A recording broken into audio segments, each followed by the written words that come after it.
কখনো কি আল্লাহর প্রেমে পড়েছেন? কোনো এক বিকেলে আকাশের দিকে তাকিয়ে মুগ্ধ হয়ে নিজেকে প্রশ্ন করেছেন, আল্লাহ কি আমাকে এখন দেখছেন?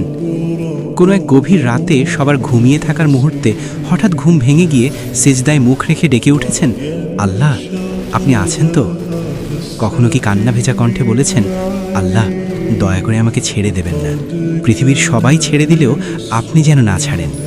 আমার কিছু চাই না, শুধু আপনিই থাকুন, আপনি থাকলেই চলে, আপনার দয়া যেন না হারাই।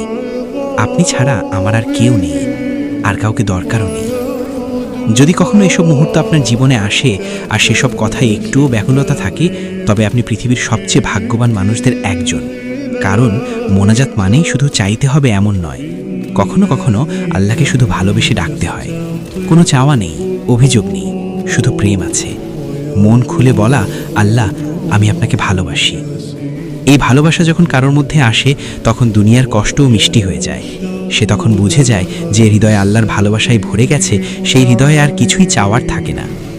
আল্লাহকে যে পেয়ে গেছে তার আর কি লাগে। হে আল্লাহ, আপনি আমাদের সকলকে আপনার প্রিয় বান্দাবান্দি হওয়া তৌফিক দান করুন এবং আমাদের সকলকে হেদায়েত দান করুন। আমিন। ইসলামিক এরকম ভিডিও পেতে এই আইডিটি ফলো করে রাখতে পারেন আর আপনার বন্ধুকে শেয়ার করতে পারেন। হয়তোবা এই শেয়ারের কারণে আপনার বন্ধুরও আল্লাহর প্রতি ভালোবাসা আগের থেকে বেড়ে যেতে পারে এবং আল্লাহর দ্বীনের দিকে ফিরে আসতে পারে।